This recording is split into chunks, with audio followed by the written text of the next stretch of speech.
Bhagavato Arahato Samma Sambuddhassa Namo Tassa Bhagavato Arahato Samma Sambuddhassa Namo Tassa Bhagavato Arahato Samma Sambuddhassa. Say it after me. Homage to the Blessed One, the Worthy One, the Supremely Enlightened One. Homage to the Blessed One, the Worthy One, the Supremely Enlightened One. Homage to the Blessed One, the Worthy One, the Supremely Enlightened One. Sadhu, Sadhu, Sadhu. Karuneya Sutta is a sutta that we are quite familiar with, right? I think all of you have at one point in your life recited this sutta. Is that right? So the Supreme Buddha explains that recitation is one way of liberating our mind. When we recite, if we think deeply about the meaning, during that time of recitation, we have the ability to realize the Dhamma that we are reciting, achieve Nibbana. We have the opportunity to attain liberation. So don't think that recitation or chanting is a minor thing. Through recitation, through chanting, if you contemplate on the Dhamma while recitation, you can understand and realize the Dhamma. So it's one way of realizing the Dhamma. Listening is one way. When you teach the Dhamma, you can realize the Dhamma, and recitation is another way of liberating our mind. So now we are going to chant this sutta and discuss its meaning. I'll first recite and then you can recite after me, okay? Sadhu, Sadhu, Sadhu. Karaniya matta kusalena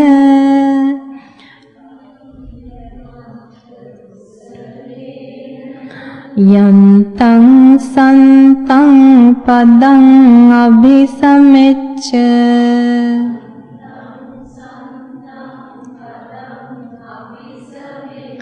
Sakko juca sujuca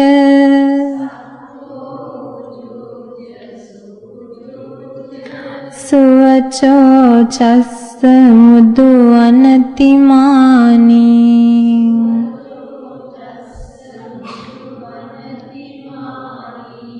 So let's find out the meaning of that phrase.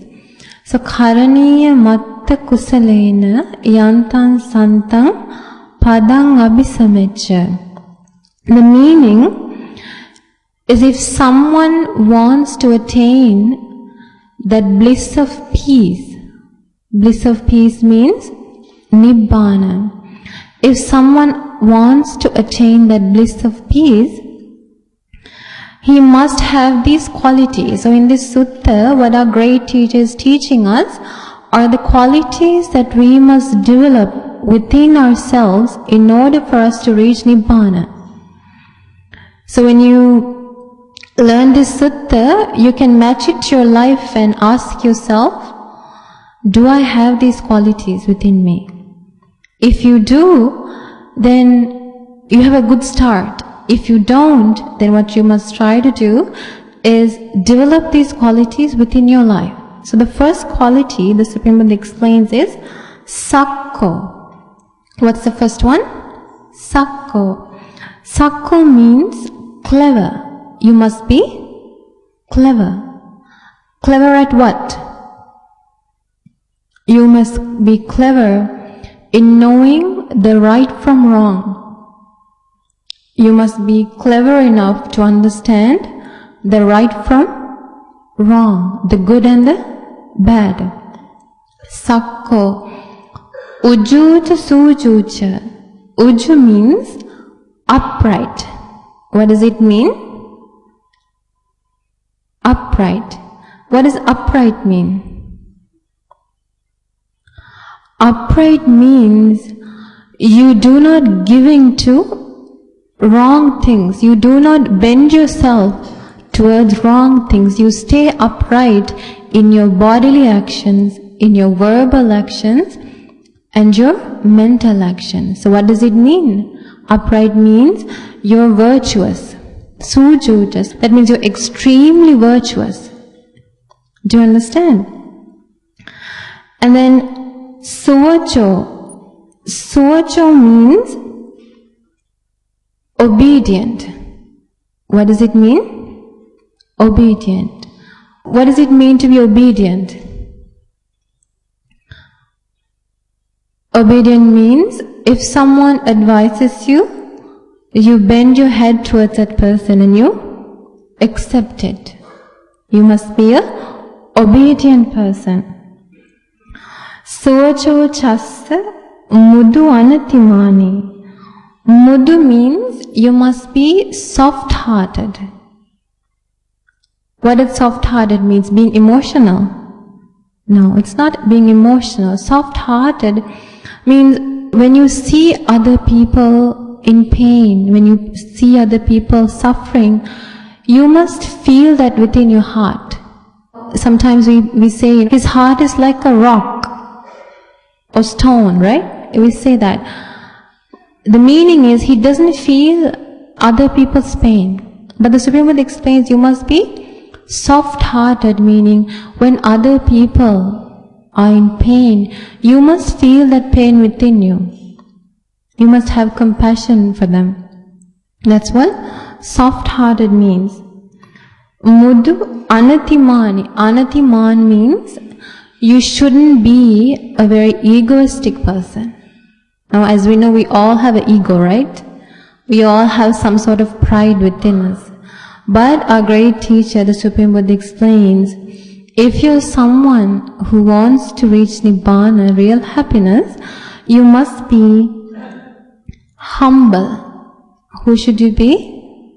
Humble. You must be a humble person. So in this phrase itself, there are many characteristics that we should develop. One is, we must be clever. The second is, we must be virtuous in our body, speech and mind. And we must be obedient, soft-hearted and humble. Now, did you know that these characteristics are what the Supreme Buddha is describing in these phrases before? Or did you just chant it as a chanting? Most of us just chanted it without understanding the meaning. But when you really look deep inside, the meaning of these phrases, you realize that it holds so much value. These are qualities that we must develop within our life. Without these qualities, we can't go any further. The second phrase, Santasya kocha subharocha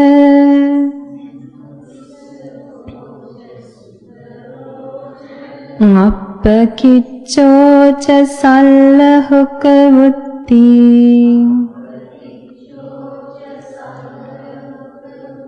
Santindriyocha nipakocha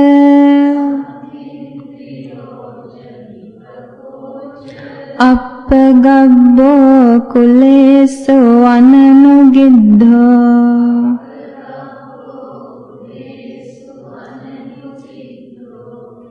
Santussako. Santussako means you must be happy with what you get.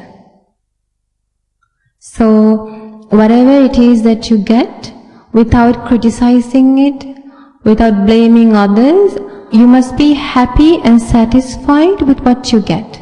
Do you understand?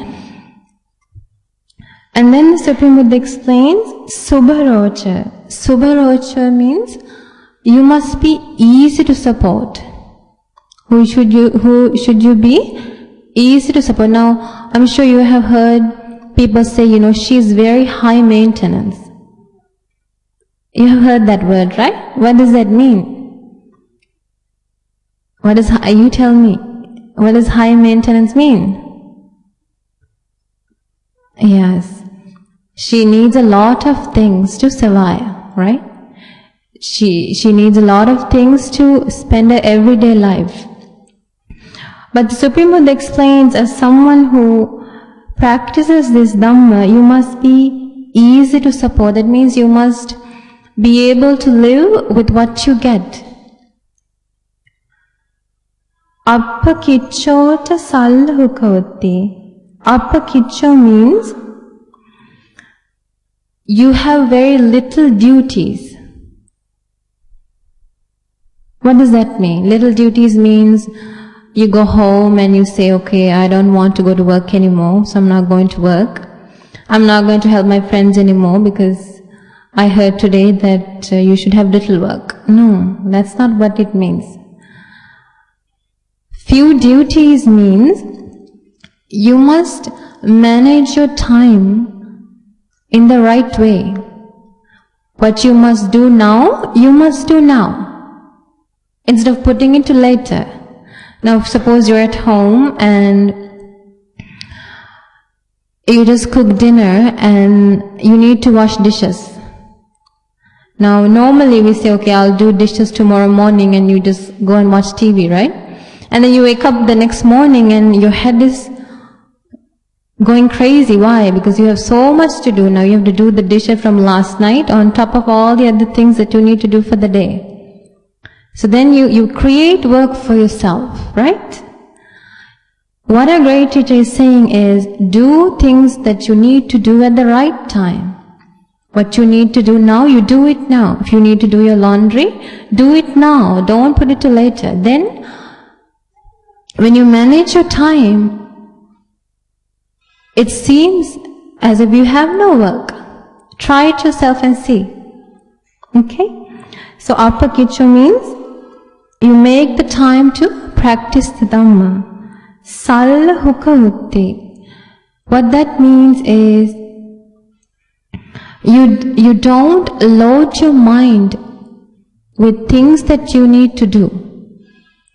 Now when we spend our everyday life, sometimes there comes moments where we go crazy. Why? Because we remember all the things, I need to do this, I need to go there, I need to do this, I need to help a friend, right? All those things you need to do are overloaded in your mind. But the Supreme Buddha explains, you must be someone who has a light mind. What you need to do, do it at that time. Don't think so much ahead. Right? You have to go to a trip in 2 months. You have a trip in 2 months. You're planning it now. Plan it at the right time. Don't make it a burden on your mind. Live lightly. Keep your mind light. Santindriyo. Santindriyo means you must have controlled senses. Now we have 6 sense faculties. The eye, the eyes, the ears, the nose, the tongue, the body and the mind. So a great teacher, the Supreme Buddha explains, you must control these 6 senses. Why? If we don't control these 6 senses, these 6 senses makes our mind so impure, right? If you let your eyes see whatever it wants, what does it do to your mind? It arouses desire. It arouses hatred within you. So controlling the eyes means when you see something, you do not let desire arise in you, neither do you let resentment arise within you. You control your eyes. When you hear something, suppose someone is blaming you, it's not something pleasant to hear, right? So when you hear something, you do not let desire arise within you, nor should you get angry. You control your ears. So how do you control your ears? You become mindful. Be mindful, oh, now lust is within my mind.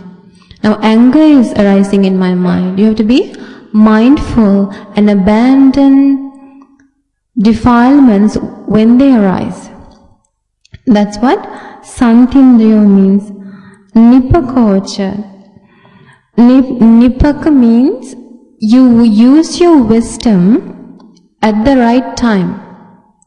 What does it mean? You use your wisdom at the right time. Now, for example, you're at work and your boss is blaming you for something that you never did. Who is blaming you and insulting you. Now, when we're in such a situation, what happens to our mind? When someone is blaming us, what happens? We get angry, right? Quickly. It doesn't take a second for this mind to get angry. This mind gets angry really quickly. And then what do? We get angry and we don't stop there. We start to talk back, right? And we start to blame the other person who's blaming us. That's the nature of this mind. If you have this nipaka quality, when anger arouses in you, you should quickly realize, oh, the path this mind is going is not a very good one. I have gotten angry. I should quickly abandon this anger. That's what nipaka means. Using your wisdom, using your knowledge of Dhamma at the right time. And then you must maintain yourself calmly, be patient, and try to arise loving kindness within your mind. Nipaka means using the wisdom to abandon unwholesome things and cultivate wholesome things at the right time, at the appropriate time. Appagabbo kulesu ananugitto. Appagabba means you're not stubborn. What does it mean? Yes, you shouldn't be stubborn. What does stubborn mean? If suppose you want to do something and someone comes to you and says, don't do this, you'll be in danger. Now if you're someone who's not stubborn, then you'll consider what the other person told you. But if you're stubborn, you'll go ahead and do what it is that you want to do, no matter what your parents say, no matter what your friends say. You don't let them help you. You do what you want to do. You're a subject of the mind. That's what stubborn means.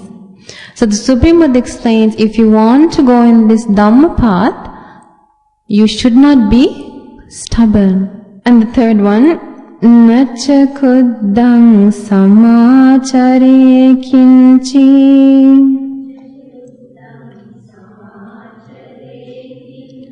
yena vinyo pare upavadeyam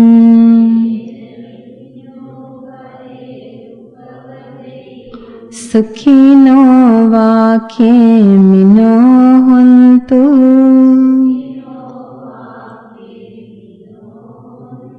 sabbe satta bhavantu sukhitatta.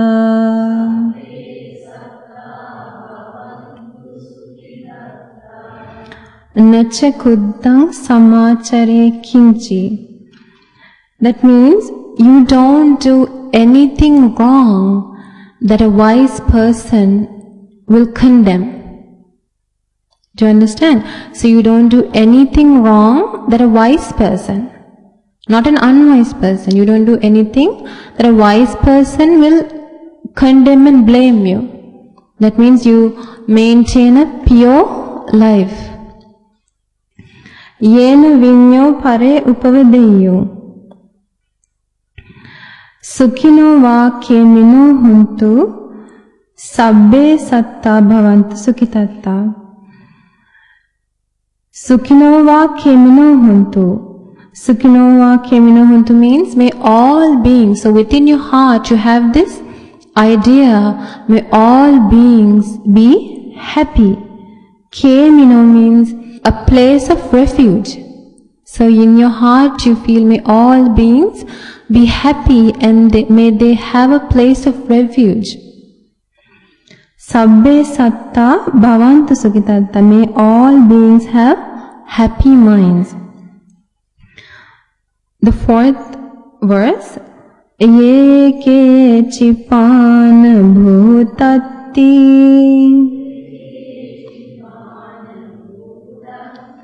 tasava tavarava anavasesa.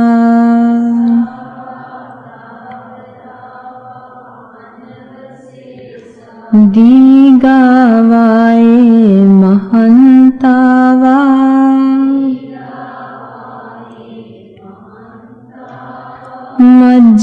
Majjimarasya kanukatula.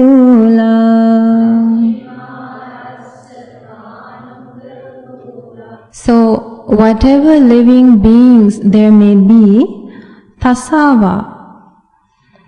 Tasa means those beings who get scared.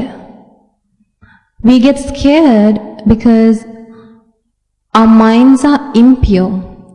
So if we consider this group of people here, we are all beings who fall into the category of being scared, because we all get scared at one point or another, right? Thavara means don't get scared. There are beings in this world who don't get scared, and those are those beings who have completely abandoned all impurities in this mind. They are called arhants. So all arhants fall into this Thavara category. They are fearless. No defilement can be aroused within their mind.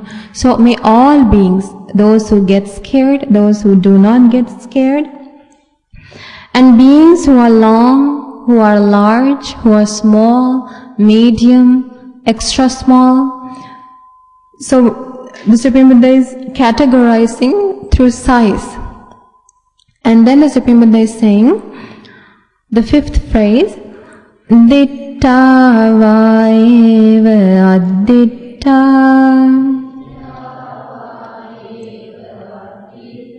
Echa dure vasanti avidure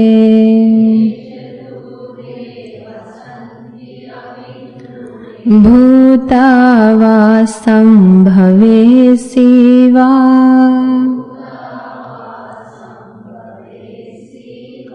Sabbe satta bhavantu sukhitatta.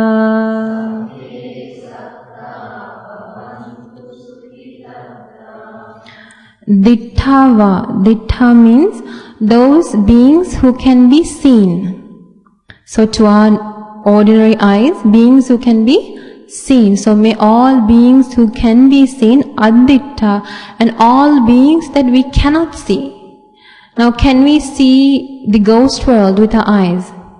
We can't. Can we see devas with our eyes? We can't, right? Can we see beings in hell with our eyes? We can't. But does just because we can't see doesn't mean that they don't exist. No, it doesn't mean that they don't exist. They exist. So here the Supreme Buddha is explaining, spread loving kindness to those who are seen as well as all beings who are unseen. Yecha dure vasantya vidure. Spread loving kindness to those who are far away from you as well as those who are near you. Bhuta va sambhave siva. Those who are born and those who are about to be born. May all of those beings have happy minds. The sixth phrase, Naparo param nikubbeta Nati manyeta katta chinang kanchi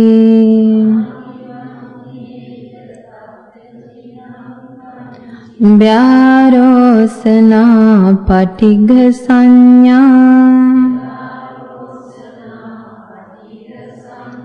Nanya manyasa dukkha micceya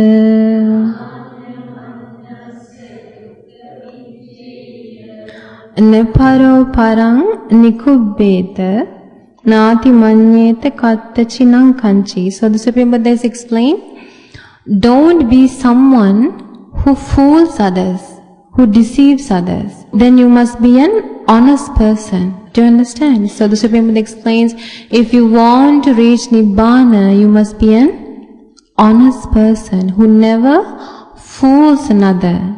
Not by speech, not by an action, not even through the mind. You should never fool anyone. And you shouldn't despise anyone either.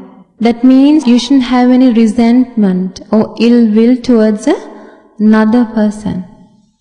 Do you understand? So if you're someone who wants to reach Nibbana, you must be someone who don't despise anyone. You must be someone who has no resentment towards or ill will towards anyone. And you should never wish harm on anyone. Do you understand? Sometimes when we get angry, when we see an enemy, what happens in our mind? We think, oh, I wish he loses his job. I wish he becomes unsuccessful, right? When you get angry and when you see an enemy, those kinds of harmful thoughts come to your mind. But the Supreme Buddha explains, you should never not do harm, but even wish harm on another being. So imagine how compassionate our great teacher expected us to be. And the seventh verse, Mata yata niyam puttang Ayusa eka putta manurakke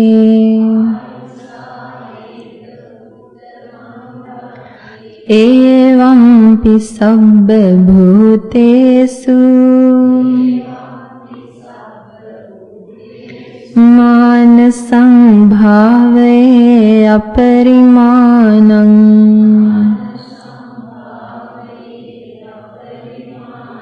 Now here our great teacher is teaching us a beautiful thing. The Supreme Buddha is saying, as a mother with a single child would protect her child. Now imagine your mother with an only child. So all your love, all your protection, everything is directed towards that son, right? The Supreme Buddha explains, just like that, you must cultivate boundless loving kindness to all beings in this world. Do you understand? Just as a mother loves her only child, just like that, you must look at the entire world like that. So imagine how wide we must think. Now the ordinary person's mind is very narrow, right? But in order to spread loving kindness, boundless loving kindness, our mind must become very broad and wide. The Supreme Buddha explains in the 8th verse, Mettancha sabba lokasmin Manasam bhave aparimanam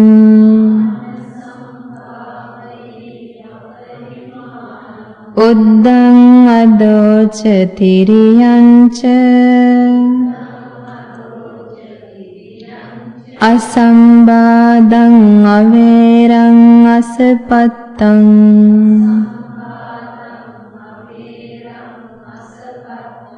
So the Supreme Buddha explains, Mettancha sabbalokasmi. In this way, you should develop a heart of loving kindness towards the entire world.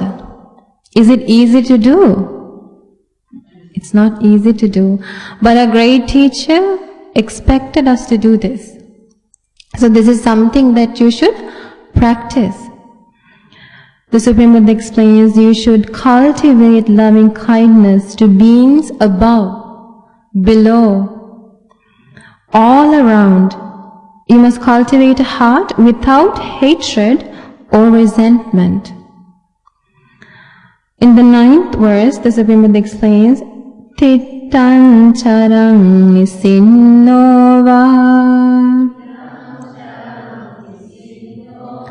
sayanova yavatasya vigata middho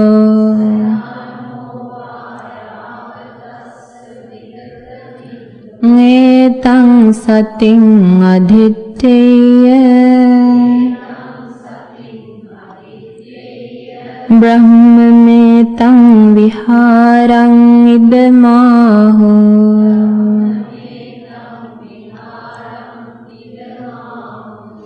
So the Supreme Buddha explains, in this way, you should develop a boundless heart of loving kindness, tittang, when standing, charang, when walking, when sitting, when lying down, or when awake.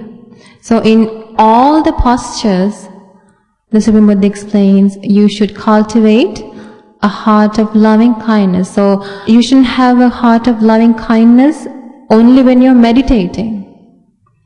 That heart of loving kindness should be with you all the time. So whether you're walking, whether you're sitting, whether you're awake, or whether you're in the sleeping posture, in all the posture. Now what does that mean? It means no matter where you are, you could be at work, you could be at your home, you could be outside. Everywhere you are, you're in either of these postures, right? So the Supreme Buddha explains, in all of those postures, that every time you should have a heart free of anger, a heart free of resentment, a heart full of loving kindness. In the last phrase, the Supreme Buddha explains, Dittincha anupagamma silava Dasanena sampanno Kamesu vinaya gedam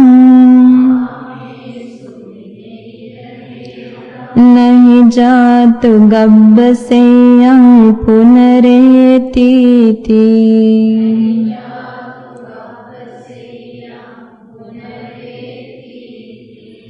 The Blessed One explains, if you develop a boundless heart of loving kindness in this way, that is, you spread loving kindness to all beings without a limit, and if you develop these qualities that we discussed in the beginning, the Supreme Buddha explains, you will never fall into a wrong view.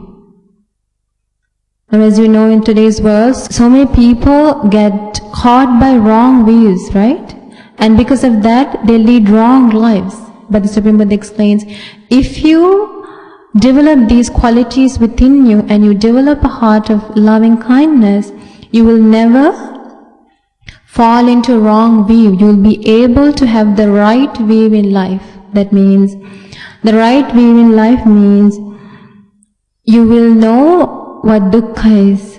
You will understand what dukkha is. You will understand the reason the suffering arises is because of craving, and you'll realize that there is a way to be free from craving, and you'll realize that the path to being free from all suffering is the Eightfold Path. That's called coming to the right view. So if you practice a heart of loving kindness, you'll develop the right view in life and be a virtuous person. And if you develop yourself in that way, you'll never be caught into sensual pleasures. Your desire, your craving you have to go after pleasing these senses, that desire will little by little fade away. And you'll become someone who's never reborn in a mother's womb. What that means is, you become an anagami disciple. Anagami means a never returner. A never returner means you never return to this world that's filled with sensual pleasures. You're born in the Brahma world and you attain Nibbana there without ever falling back into the samsara. So if you would like to achieve that result, then the Supreme Buddha gives you in the sutta where you should start. So if you start with developing these qualities within you, and if you little by little develops a heart full of loving kindness, you'll be able to escape from suffering and be someone who never fall back into the samsara. You'll be someone who escaped from this journey of birth and death. So may the merit we collected by discussing this sutta and chanting this sutta help us to develop a heart of loving kindness and realize Nibbana in this Gautama Buddha's dispensation. Sadhu, sadhu, sadhu. So in these few hours, we collected a lot of merit. The Supreme Buddha explains merit is what gives us happiness. So by listening to the Supreme Buddha's Dhamma, by reciting the Supreme Buddha's Dhamma, by forming a pleasant mind about the Supreme Buddha, the Dhamma and the Sangha, we collected a lot of merit. So let's dedicate that merit to all Devas, Brahmas, and may all this merit be dedicated to all the Nagas, and may all this merit help them to realize Nibbana in this Gautama Buddha's dispensation. Sadhu, sadhu, sadhu. And may all this merit be dedicated to my most venerable teacher, the chief abbot of the Mahamerenama meditation monasteries in Sri Lanka. And may this merit be dedicated to the Mahasangha as well as all Anagarikanans. May this merit help them to escape from this samsara in this Gautama Buddha's dispensation. Sadhu, sadhu, sadhu. And especially may all this merit that we collected today be dedicated to the chief abbot of the Sri Lanka Rama. And may this merit be dedicated to all the monks, all the other monks of the Sri Lanka Rama, and may all the monks in this temple be able to realize the Four Noble Truths in this Gautama Buddha's dispensation. Sadhu, sadhu, sadhu. And may this merit be collected, be dedicated to the President of the Managing Committee of the Sri Lanka Rama, Mr. Manu Kularatna, as well as all the members of the Managing Committee. And may the merit we collected be dedicated to all the members of the Dhamma Gavesi Youth Group, and may this merit help all of them to collect more merit into their life in spreading the Dhamma in this way and realize the Dhamma in this Gautama Buddha's dispensation. Sadhu, sadhu, sadhu. And may all this merit be dedicated to all our parents who gave birth to us into this world, and may all this merit be dedicated to the guardians of the Anagarika monastery in Sri Lanka, Amma and Appachi. And may all of this merit be dedicated to all of us, and may this merit we collected today help us to realize the Four Noble Truths and escape from this samsara in this Gautama Buddha's dispensation. Sadhu, sadhu, sadhu. So I bless you. May all of you have the opportunity to learn more and more of the Dhamma and enlighten your life with the Supreme Buddha's Dhamma and realize the Four Noble Truths in this Gautama Buddha's dispensation. Sadhu, sadhu, sadhu. May all of you be well and happy. Namo Buddhaya.